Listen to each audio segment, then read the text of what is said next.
Oi pessoal, tudo bem? Hoje nós vamos continuar falando sobre enzimas. Nesse nosso vídeo nós vamos explicar de uma maneira muito simples como as enzimas funcionam, ok? E algumas particularidades em relação a como nós medimos a atividade de enzimas, mas veja, de uma maneira muito suave, muito leve, mas que vocês vão conseguir compreender e, claro, irão se emocionar.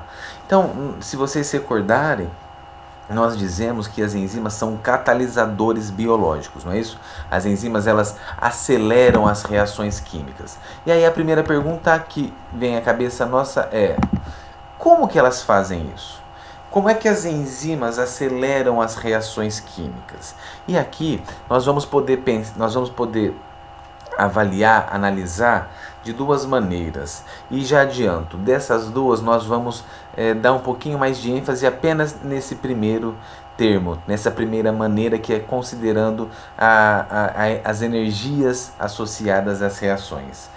Os termos de facilitação de reação, os mecanismos de facilitação, nós vamos passar muito superficialmente aqui. E claro, se vocês quiserem, depois nós podemos conversar pessoalmente, tá?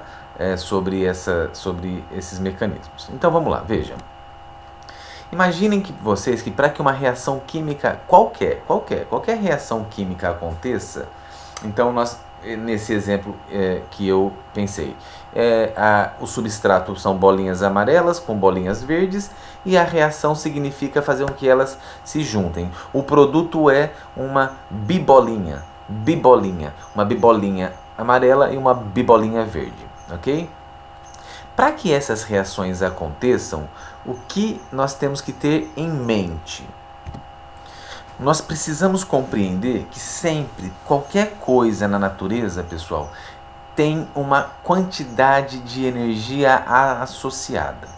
Então, nesse exemplo, essas bolinhas que formam os substratos ou os reagentes da reação, elas têm uma quantidade X de energia.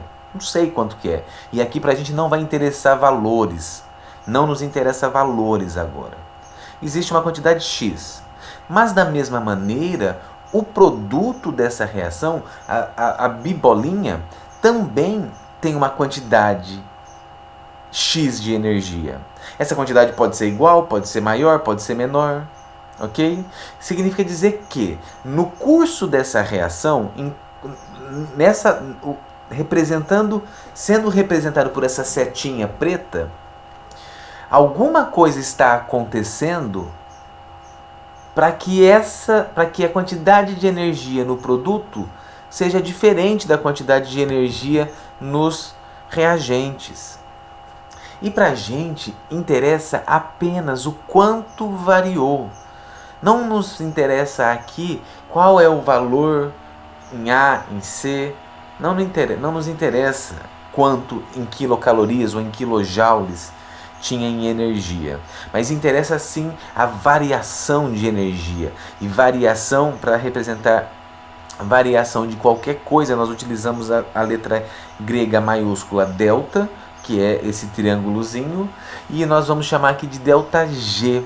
ΔG, que significa variação de energia livre de Gibbs, porque foi esse o sujeito, ou um dos primeiros sujeitos a postular a definição do que é essa variação de energia livre.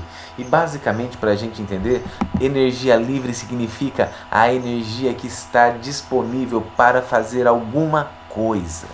Isso significa energia livre. Quando você está livre de um relacionamento, você está à disposição para se relacionar com quem você quiser ou para não se relacionar com quem você quiser. Significa que você está livre, você pode fazer o que você quiser. Energia livre é isso, tá? Porque existe energia que está associada a moléculas, então ela não está livre para fazer o que ela quiser. Eu preciso transformar essa energia, ok? E sempre recordar das leis da termodinâmica, que fala de uma dessas leis que diz que a energia não pode ser criada e nem destruída. A energia, ela pode sim ser transformada. Eu consigo transformar uma forma de energia em outra. E uma maneira aqui de energia que vocês não podem esquecer é calor. Calor é uma forma muito importante de dissipação, de se dissipar energia em seres vivos, tá? Tanto nas células quanto nos organismos, nos seres humanos, nas plantas, nos animais, enfim, ok? Então, veja, essa variação de energia livre de Gibbs, ela pode ser medida na vida real? Não, na vida real ela não pode ser medida, porque para medi-la na vida real você necessitaria de aparatos muito sofisticados e num momento muito preciso dentro da célula, sabendo exatamente, precisamente as concentrações de substrato reagente. Não dá.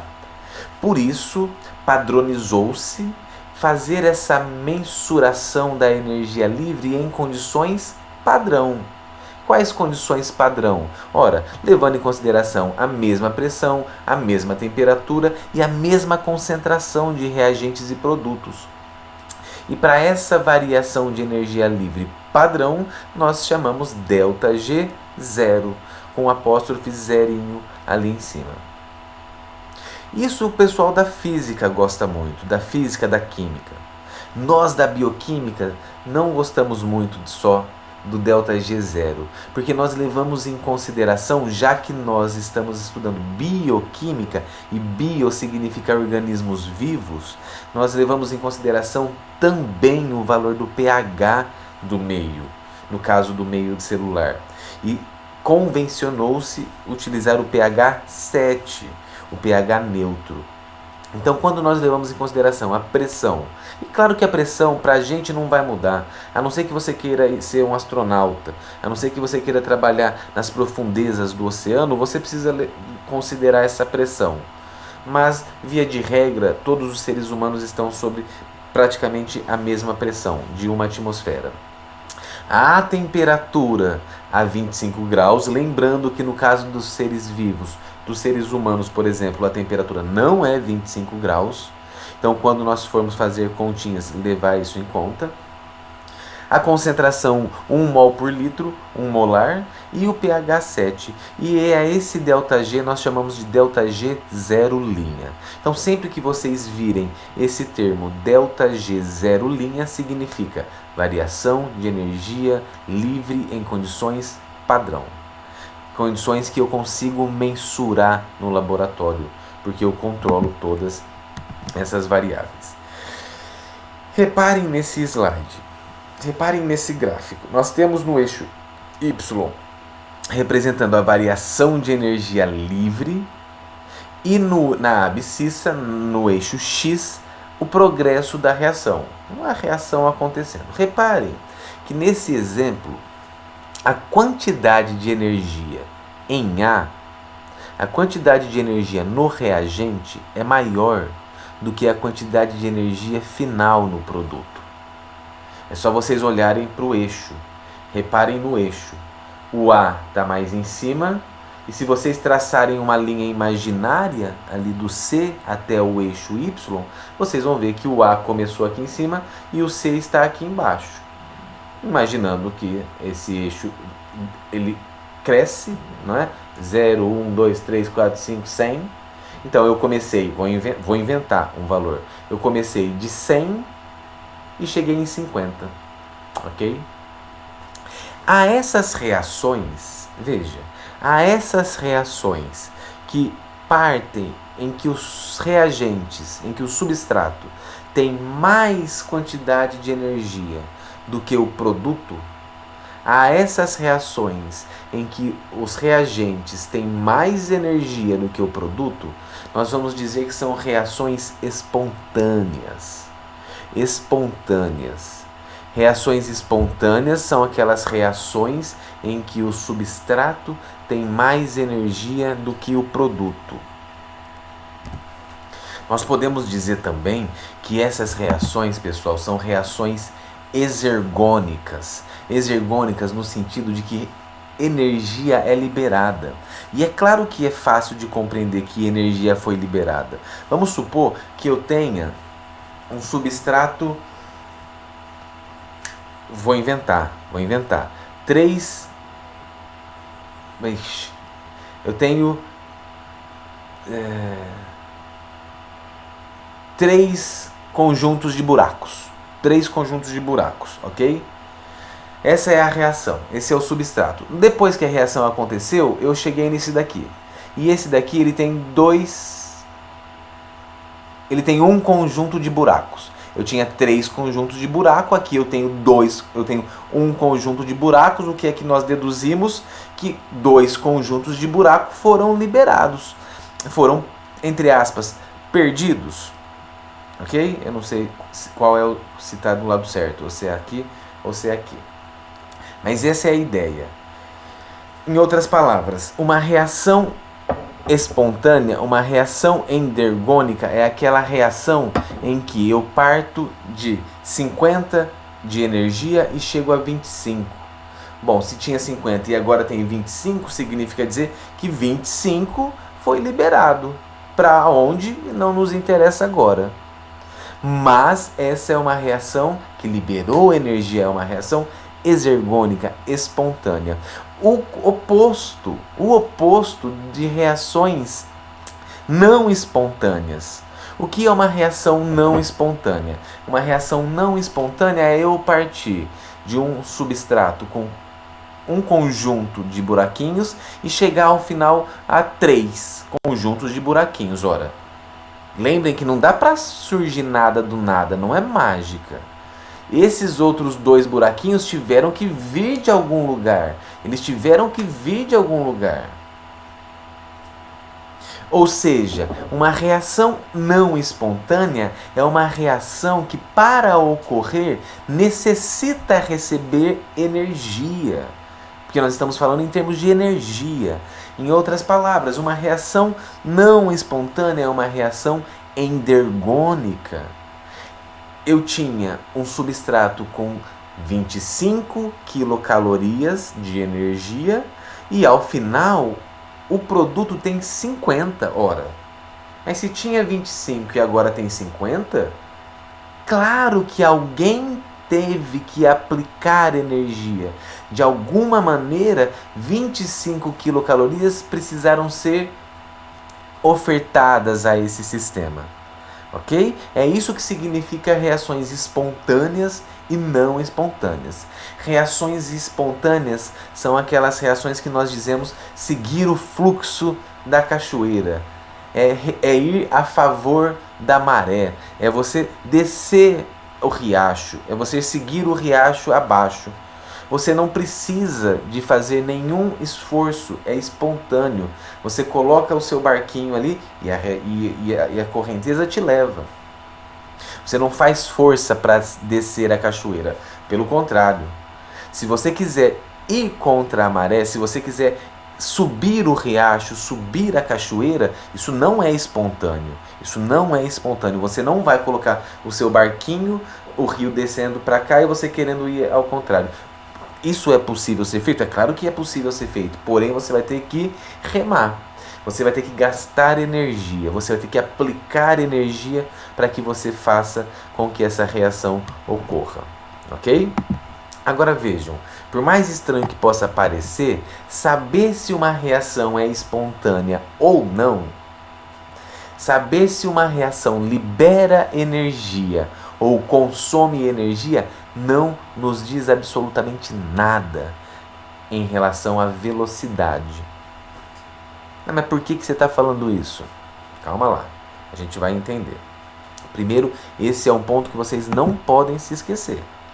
Saber o valor do ΔG ou do ΔG zero linha não me diz nada a respeito da velocidade da reação. Não me diz nada a respeito. Apenas me diz que, quando eu olho o valor do ΔG, eu consigo te falar se a reação é espontânea ou não. Eu consigo te dizer se ela é exergônica ou endergônica. Mas se ela acontece rápida ou se é uma reação que ocorre de maneira devagar, não dá para falar olhando os valores de ΔG apenas. Tudo bem? Vejam, olha um exemplo. A queima da glicose é um processo espontâneo. A combustão da glicose, do açúcar, é um processo espontâneo. Então façam essa experiência. Reparem, peguem um torrão, um chocolate, peguem uma barra de chocolate e coloquem em cima da mesa. E vejam se ele vai liberar energia de maneira rápida. Vocês vão ficar olhando para o chocolate. Não, embora seja uma reação, a queima desse açúcar, a queima dessa glicose seja uma reação que libera energia, ela não necessariamente é rápida. O que é para reiterar para vocês esse conceito.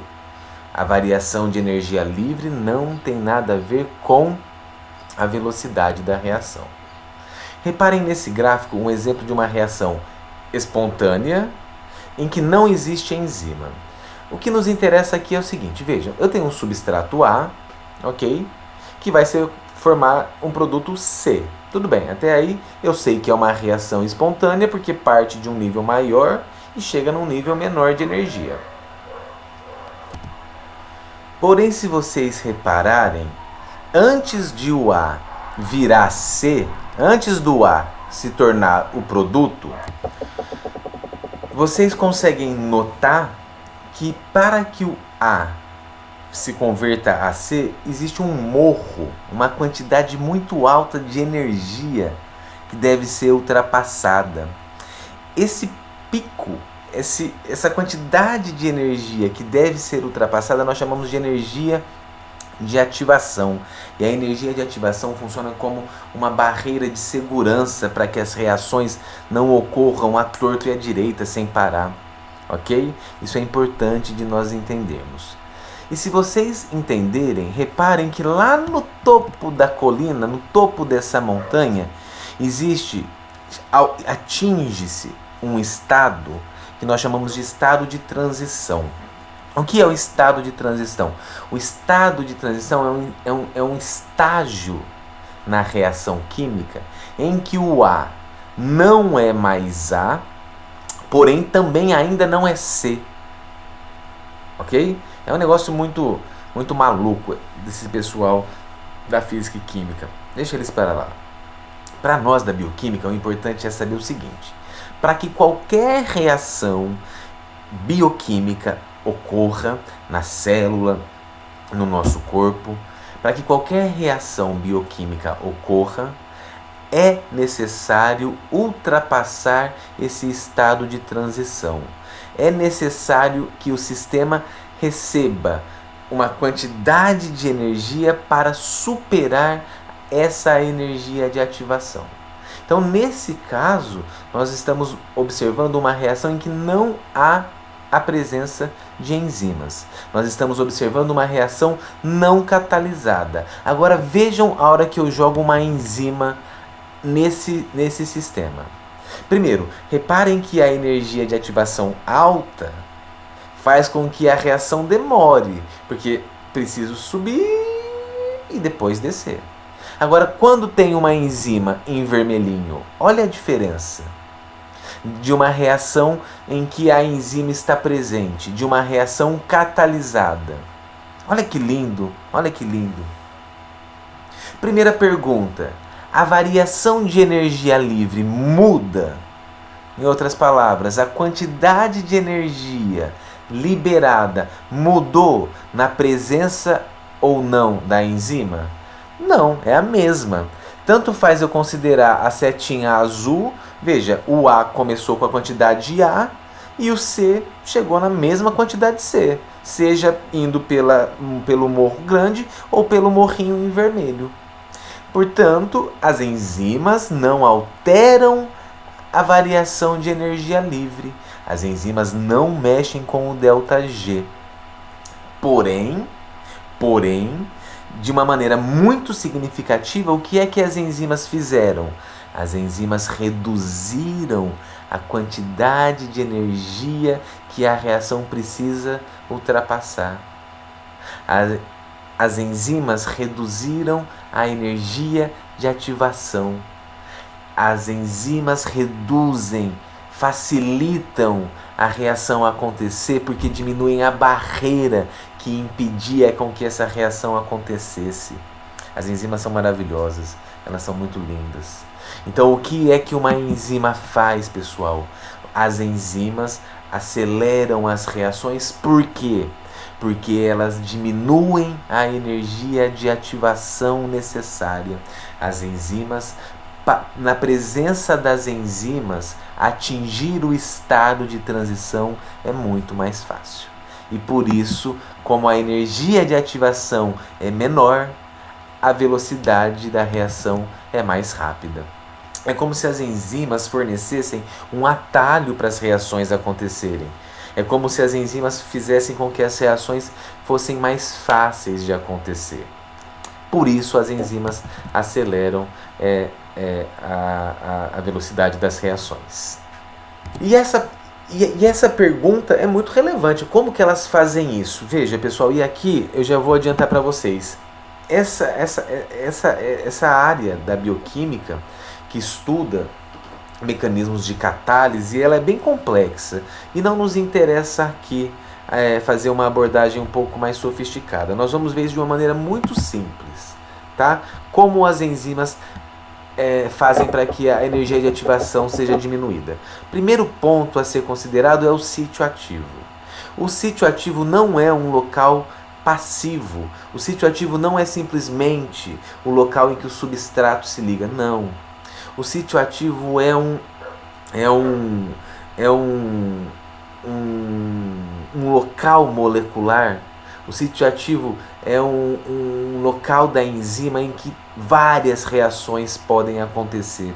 O sítio ativo facilita com que as reações, facilita a ocorrência das reações, ok? Então o papel do sítio ativo aqui é imprescindível. E uma maneira muito fácil de eu lembrar, muito simples, de uma maneira muito superficial, mas muito simples de eu lembrar o papel do sítio ativo é vocês pensarem assim, veja, eu vou marcar um encontro com uma pessoa que eu conheci pela internet, tá? Eu vou mandar um WhatsApp, eu nunca vi essa pessoa, eu tenho esse problema de achar que eu posso conversar com estranhos, mesmo minha mãe sempre me dizendo, né, nunca conversa com estranhos, mas hoje em dia isso parece que a gente esquece dos pais e das mães, mas tudo bem. Então eu ligo para essa pessoa e falo assim, olha, eu quero te encontrar. Ela fala, tudo bem. Então vamos nos encontrar em São Paulo, na cidade de São Paulo? Vamos. Eu cheguei em São Paulo e ela também. Qual é a probabilidade de eu encontrar essa pessoa?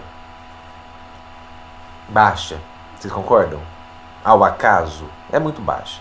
Agora eu vou falar assim para essa pessoa, olha, não deu certo o nosso primeiro encontro. Agora eu vou marcar um encontro com você, porém eu vou estar lá na rua X, na casa Y e no horário Z. Se essa pessoa estiver na mesma rua, na mesma casa, no mesmo horário, a probabilidade de eu encontrar essa pessoa, vocês concordam que é muito maior? E é isso que o sítio ativo faz. O sítio ativo, ele facilita as reações porque ele faz com que os substratos estejam posicionados na posição correta, eles estejam posicionados corretamente no mesmo local, na mesma hora.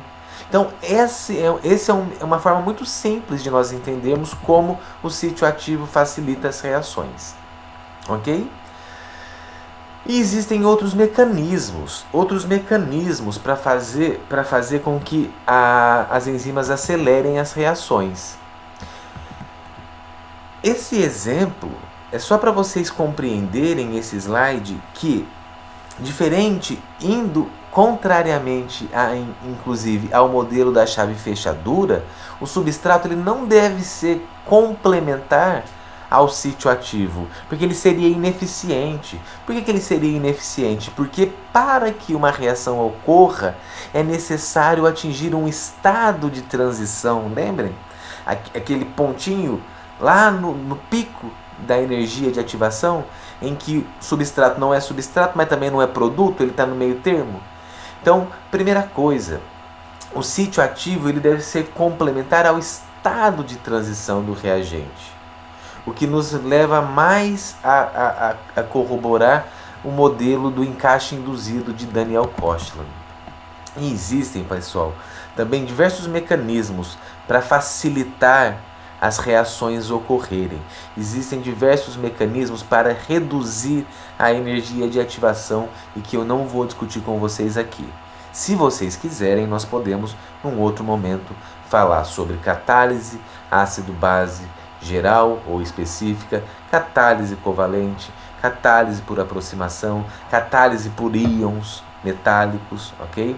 Mas são mecanismos utilizados para as enzimas reduzirem a energia de ativação.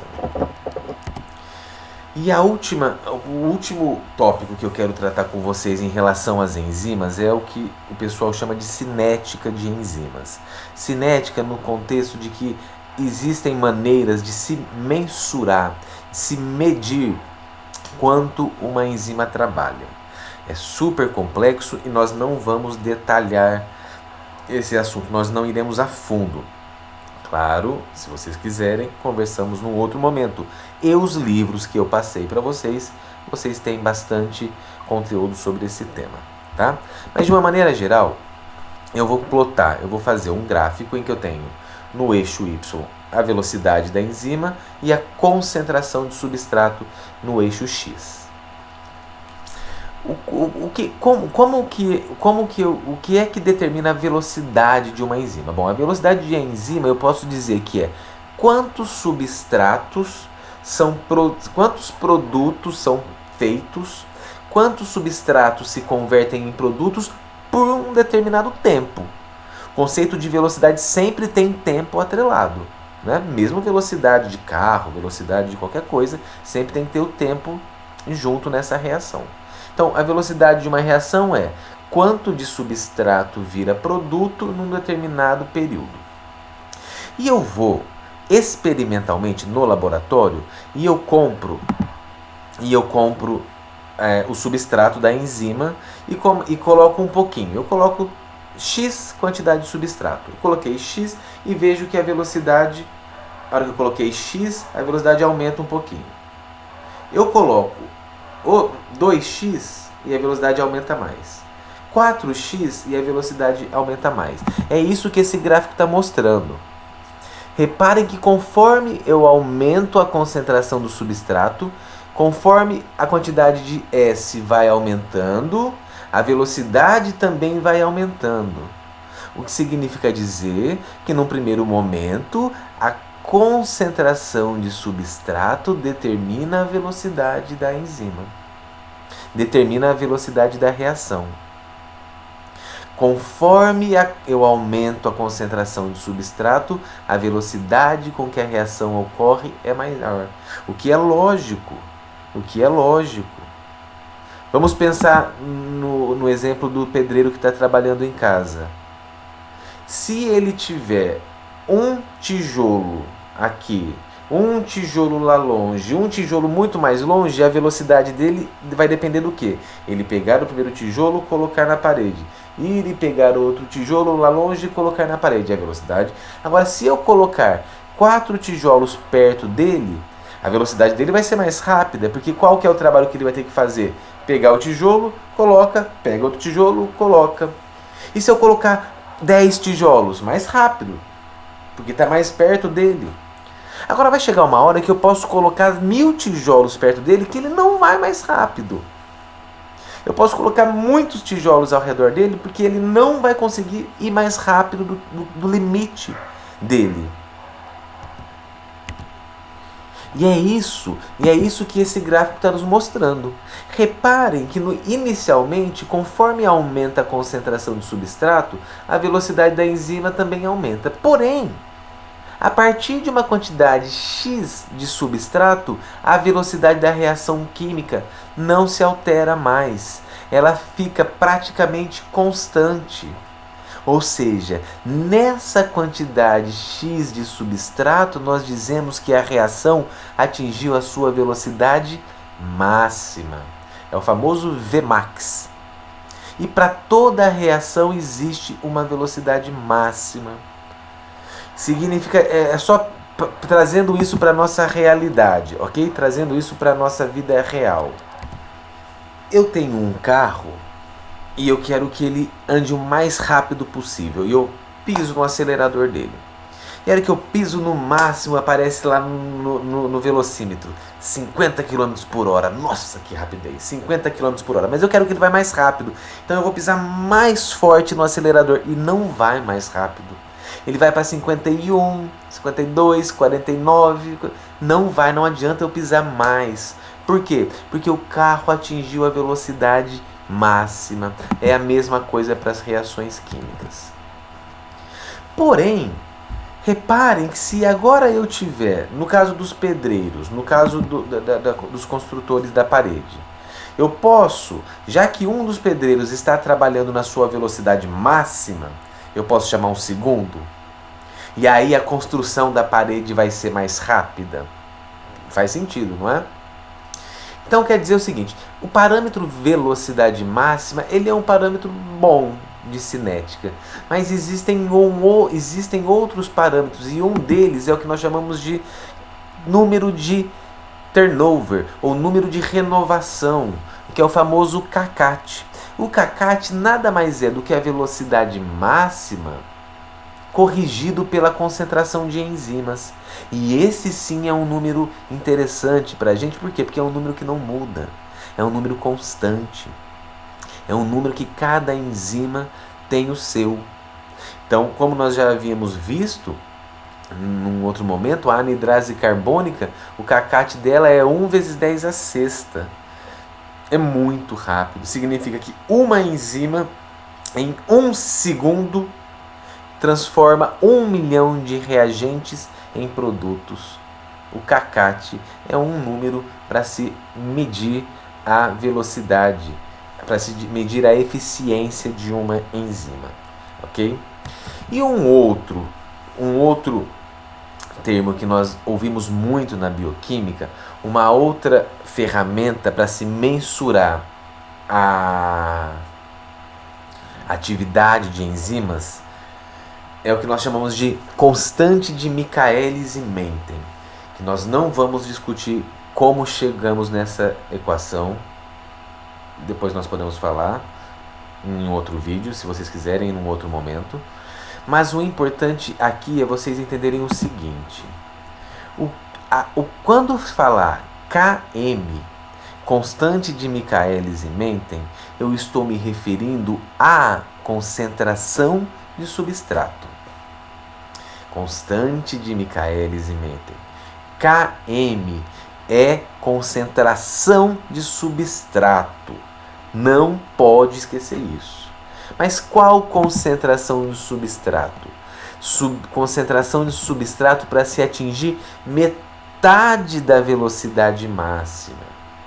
O valor de Km específico para cada enzima, o valor de Km específico para cada enzima, constante para cada enzima, é a quantidade de substrato necessário para que aquela enzima atinja metade da velocidade máxima.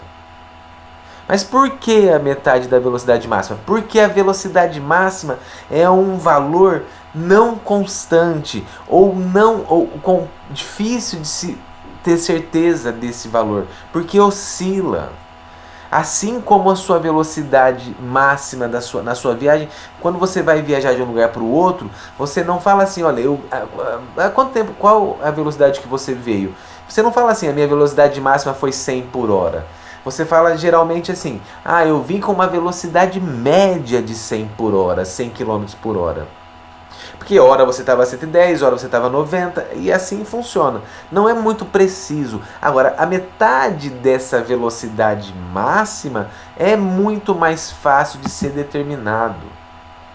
Por isso é que nós mensuramos o Km e relacionamos ele com a metade do Vmax.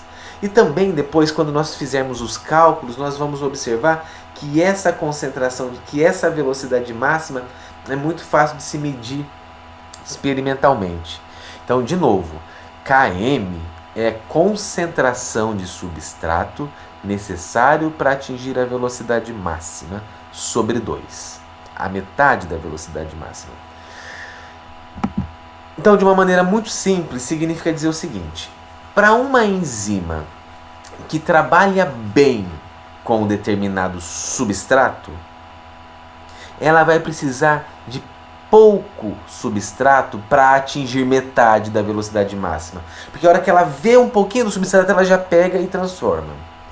Para uma enzima que trabalha um pouco menos bem com aquele mesmo substrato, eu vou ter que dar mais substrato para que ela faça a mesma coisa que aquela primeira enzima fez.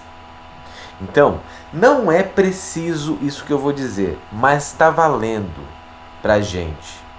Nós dizemos que o km mede, entre aspas, muitas aspas aqui, a afinidade da enzima para com o seu substrato.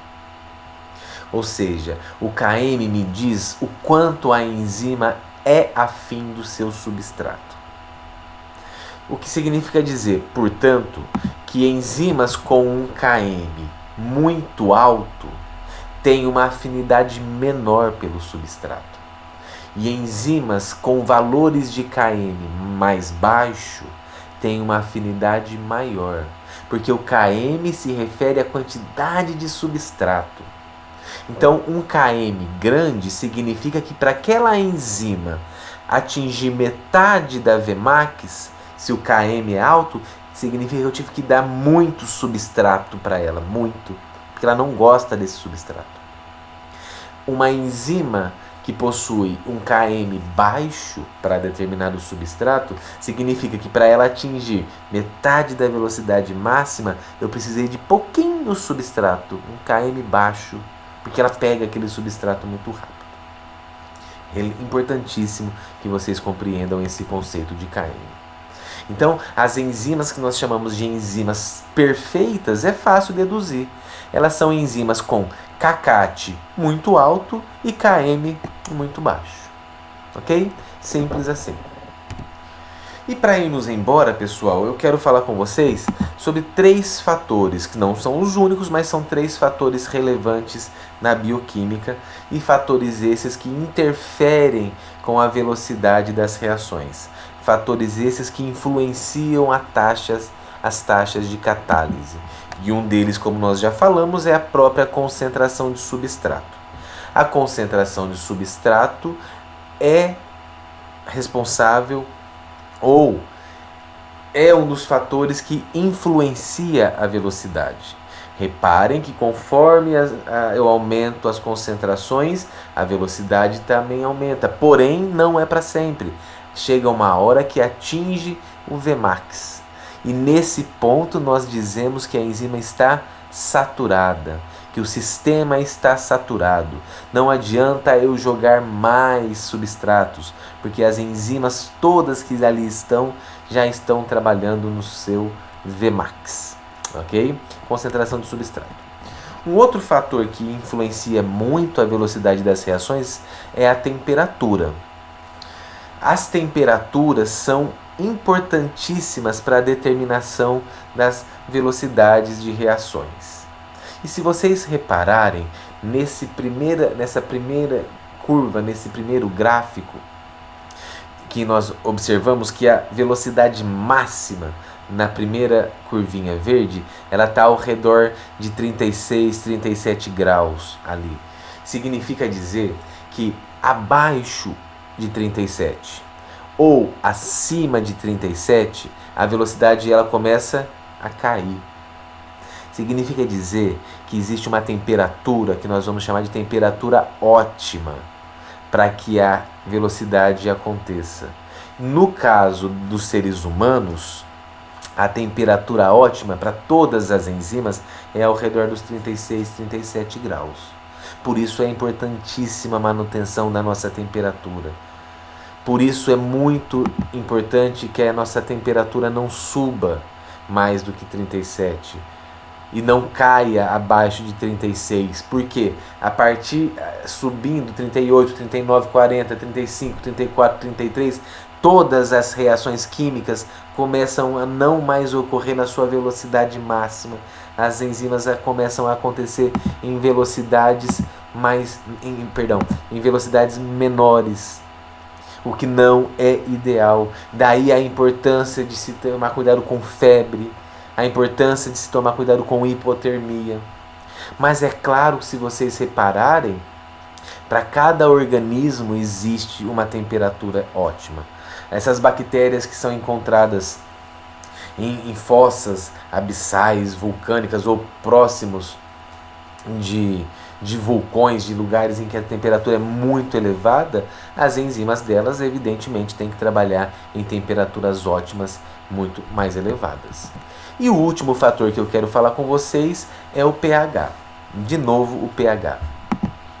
E aqui precisa ficar claro qual é a importância ou qual é o cuidado que se deve ter com condições, com situações de acidoses e situações de alcaloses, que nós já falamos. Por que é importante evitar acidose e alcalose? Em outras palavras, pessoal, qual é a importância dos tampões? Por que os tampões são muito relevantes para os sistemas biológicos? Porque para que as enzimas atuem nas suas velocidades máximas ou próximas dela, os pHs precisam ser mantidos dentro de um limite muito estreito. Reparem nesse primeiro gráfico, uma enzima que tem a sua velocidade máxima quando o pH da reação é próximo de 8. Próximo de 8. Abaixo de 8, acima de 8, o que começa a acontecer com a velocidade da reação? Começa a diminuir, é só olhar o eixo da velocidade. A mesma coisa pro gráfico, para a figura 2, para o gráfico 2. Porém, para o gráfico 2, o pH ótimo, ou seja, o pH em que a velocidade da reação é máxima, não é 8, é próximo de 1, é muito ácido, muito ácido. E nesse caso, se vocês separarem, eu estou falando de enzimas que estão dentro de você, ser humano. Mas que loucura, dentro de mim, mas o meu pH ele não tem que ser constante ao redor de 7,4, sim, o pH do sangue. O pH intracelular, mas eu estou falando de enzimas que estão no seu estômago, no seu intestininho, na sua boca. Eu estou falando de pH que está pH dentro do lisossomo, dentro de organelas. Reparem que eu não estou falando de qualquer lugar. Então, se vocês repararem, o pH do nosso estômago, nós temos ácido no estômago. Uma das funções desse ácido é justamente manter o pH ideal para que as enzimas que moram no estômago trabalhem na velocidade máxima. Como, por exemplo, a pepsina. A pepsina é uma protease que trabalha por volta de 1,5 de pH ótimo, muito ácido. Será que essa pepsina, se eu jogá-la no meu sangue, ela vai ter algum efeito? Não. Por que não? Porque no meu sangue o pH é 7. Veja no segundo gráfico, mostrando a atividade da pepsina. Olha qual seria a velocidade da reação catalisada pela pepsina se o pH fosse 7. Seria praticamente nula. Porque ela funciona bem ao redor de 1, 2 e depois já começa a cair muito. Tudo bem?